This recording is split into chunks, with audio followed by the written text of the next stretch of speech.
जिसका नाम है कृष्ण सुदामा। आपने सुना है ना कृष्ण सुदामा, नाम तो सुना ही है ना। तो आज हम उसकी मित्रता की भी कहानी सुनेंगे। ठीक है, बहुत अच्छी है। मित्रता हो तो कृष्ण और सुदामा जैसी हो। तो आप सबको भी मित्रता कैसे निभानी चाहिए, कैसे होने चाहिए, ये सब आपको इसमें से सीखना है। ठीक है, तो हम सब ये चालू करें। चल, तो हमारा तीसरा पार्ट है कृष्ण सुदामा। ठीक है, तो कृष्ण सुदामा एक प्राचीन कथा है जो पुरानी है, पहले के। ठीक है, जब हमारा जन्म भी नहीं हुआ था। कृष्ण भगवान है, ठीक है, जिसकी हम रोज पूजा भी करते हैं, याद करते हैं। ठीक है, तो आज हम उसकी मित्रता के बारे में भी सुनेंगे। मैं आपको थोड़ा डिटेल्स में भी बताऊंगी इसकी स्टोरी। ठीक है, इसमें थोड़ी सी आधी है और इतने जल्दी से पूरी कर दी है, लेकिन मैं आपको इसकी डिटेल भी बताऊंगी कि क्या हुआ था। ठीक है, तो बहुत समय पहले की बात है। कृष्ण और सुदामा एक ही गुरु के आश्रम में पढ़ते थे। तो बहुत पुरानी बात ये है कि कृष्ण और सुदामा साथ में पढ़ने जाते हैं, जैसे कि आप अपने मित्र के साथ पढ़ने आते हो। ठीक है, तो कृष्ण और सुदामा साथ में पढ़ते थे और गुरु के आश्रम में। तब के समय में आश्रम था और आश्रम में गुरु के पास से शिक्षा ली जाती थी। ठीक है, तो दोनों साथ में पढ़ते थे और दोनों पक्के मित्र थे। दोनों पक्के मित्र थे और एक दूसरे पर जान छिड़कते थे। ठीक है, यानी कि एक दूसरे पर इतना वो भरोसा था, एक दूसरे पर। समय बीता, कृष्ण बने द्वारका के राजा, पर सुदामा का जीवन तो गरीबी से भरा था। ठीक है, तो पढ़ाई के बाद जब कृष्ण और सुदामा बड़े हुए, फिर दोनों का रास्ता अलग हो गया। जैसे कि कृष्ण भगवान की तो आपको बताया कि वो द्वारका के राजा है, कहलाते हैं। ठीक है, तो कृष्ण भगवान तो द्वारका के राजा बनते हैं, लेकिन सुदामा का जीवन तो वैसा ही रहा, गरीबी भरा। सुदामा बहुत गरीब हो गए थे, उसकी शादी भी हो गई थी, कृष्ण भगवान की भी हो गई थी, वो द्वारका चले गए थे। लेकिन सुदामा की परिस्थिति तो बहुत खराब थी, वो तो गरीब ही थे। एक दिन सुदामा की पत्नी ने उनसे कहा, आप बहुत बार कह चुके हैं कि द्वारका के राजा श्री कृष्ण आपके मित्र हैं। तो एक दिन सुदामा की पत्नी ने उसे कहा कि आप बहुत बार कह चुके हो कि कृष्ण मेरा मित्र है, कृष्ण मेरा मित्र है, तो आप एक बार कृष्ण के पास क्यों नहीं जाते? ठीक है, तो कृष्ण, क्योंकि सुदामा की हालत बहुत खराब थी ना, वो गरीब थे, लेकिन गरीबी से वो अपनी पत्नी रहा नहीं गया, इसीलिए बोल बैठे। क्योंकि सुदामा बार बार अपने मित्र का नाम अपनी पत्नी के सामने लेते थे।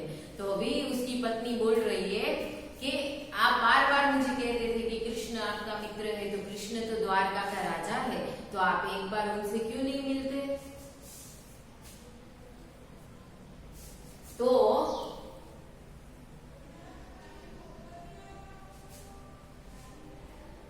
आप उनके पास क्यों नहीं जाते? वे आपकी मदद जरूर करेंगे। ठीक है, तो वो बोली कि आप उसके पास क्यों नहीं जाते, वो आपकी मदद जरूर करेंगे। तो सुदामा मान गए, फिर बोले, घर में तो कुछ नहीं है, मित्र के लिए क्या उपहार ले जाऊं?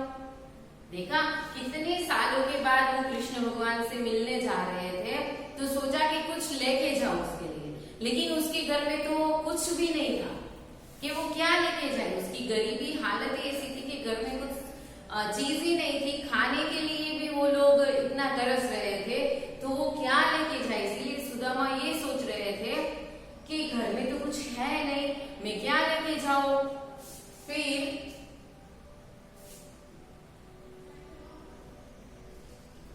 बोले, तब सुदामा की पत्नी पड़ोस से थोड़े भुने हुए चावल ले आई और उनको पोटली में बांधकर सुदामा को दे दिया।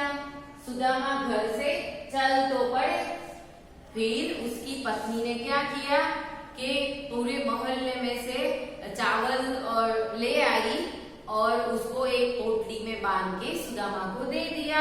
और फिर सुदामा तो चल तो पड़े, लेकिन उसको ये सोच के ये इधर कभी उधर उसका मन ऐसे भटक रहा था। क्यों भटक रहा था? क्योंकि वो सोच रहे थे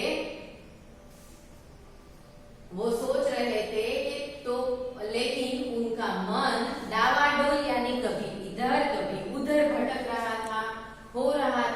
वह सोच रहे थे कि कृष्ण अब इतने बड़े राजा हो गए हैं, तो अगर उन्होंने न पहचाना तो सुदामा की सोच भी बराबर थी, क्योंकि इतने सालों के बाद वो मिल रहे थे, तो सोच रहे थे कि भाई कृष्ण ने मुझे पहचाना नहीं तो। इसीलिए चलते चलते आखिर वो द्वारका जहाँ पहुंचे, कृष्ण के महल के द्वार पर जहाँ खड़े थे। आखिर वो चलते चलते कृष्ण की जो द्वारका नगरी है वहां पे पहुंच गए और दरवाजे पर खड़े रहे। फिर द्वारपाल यानी जो पहरेदार होता है उसे द्वारपाल कहते हैं, ठीक है। तो द्वारपाल ने पूछा, आपको किससे मिलना है? सुदामा से ये सवाल किया कि आपको किससे मिलना है? सुदामा बोले, मेरा नाम सुदामा है, मैं अपने मित्र कृष्ण से मिलने आया हूँ। ठीक है। तो द्वारपाल ने तो पहले से देखकर बोला कि ये आदमी कृष्ण का मित्र होगा, हो सकता है, क्योंकि सुदामा की हालत तो सिर्फ उसने अपने शरीर पर एक धोती ही पहनी थी। आपको ये चित्र में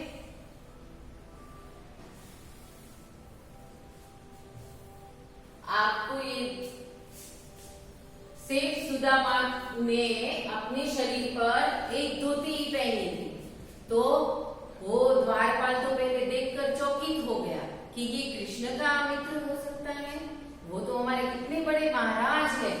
फिर भी द्वारपाल जैसे ही भीतर जाकर द्वारपाल ने सुदामा का नाम लिया, वैसे ही कृष्ण दौड़े दौड़े बाहर आए। जैसे ही द्वारपाल ने कृष्ण भगवान को ये बताया कि आपके मित्र सुदामा आए हैं, तो कृष्ण की तो खुशी इतनी बढ़ गई कि वो दौड़े दौड़े बिना चप्पल के पूरे महल में से देखे, सारी उसकी जो पटरानियां थी वो भी उसको देख रही थी कि ये कृष्ण को क्या हो गया, जो बिना चप्पल के वो दौड़ पड़े। फिर सुदामा को बाहों में भर लिया, फिर आदर से उन्होंने अंदर ले गए। ठीक है। तो सुदामा को वो अंदर ले गए। फिर देखो क्या किया, परात में पानी लेकर उन्होंने सुदामा के पैर धोए, अपने साथ सिंहासन पर बिठाया। कृष्ण भगवान जो बड़े राजा है द्वारका के, फिर भी उन्होंने अपने मित्र के पैर धोए, फिर उसके साथ सिंहासन में भी बिठाया।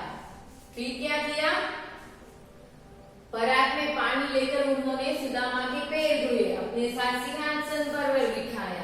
दोनों बहुत देर तक बचपन की बातें याद करके हंस रहे थे, क्योंकि बचपन में दोनों साथ में ही आश्रम में पढ़ने जाते थे। अचानक कृष्ण बोले, मित्र, भाभी ने मेरे लिए कुछ उपहार नहीं भेजा? तो कृष्ण भगवान ने पूछा कि भाभी ने मेरे लिए कुछ भेजा नहीं है भेंट?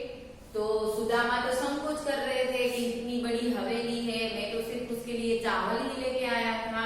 वो सोच रहे थे कि मैं उसको दूं कि नहीं दूं।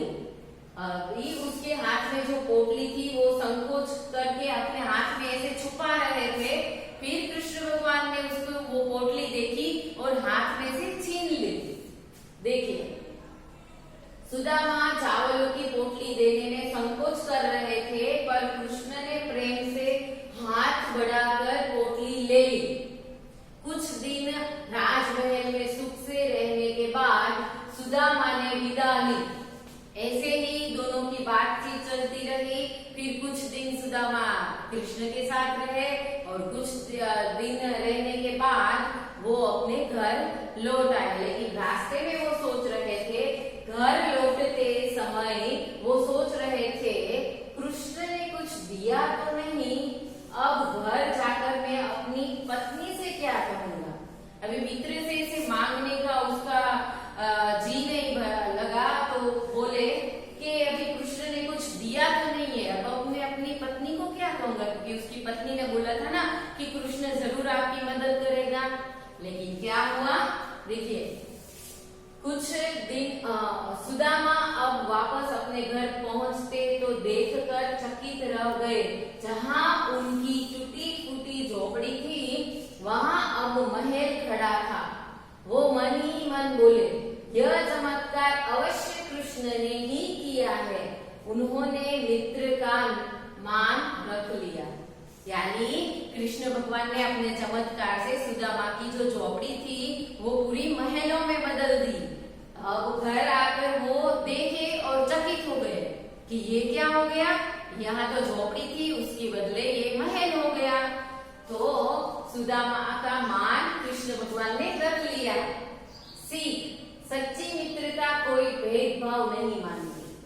ठीक है, तो सच्ची मित्रता में कोई भेदभाव नहीं होता कि कौन गरीब है, कौन अमीर है, ये सब मित्रता में नहीं सोचा जाता। मित्र तो मित्र होता है जिसके साथ हम अपना सारा सुख दुख बांट सकते हैं, कह सकते हैं। ठीक है, तो आप सबको भी इस कहानी में बहुत मजा आया होगा, आपके भी खास मित्र होंगे, तो आपको भी अपने मित्र के साथ ऐसे ही रहना है। ठीक है, तो हम इस वीडियो में यहाँ तक ही करेंगे।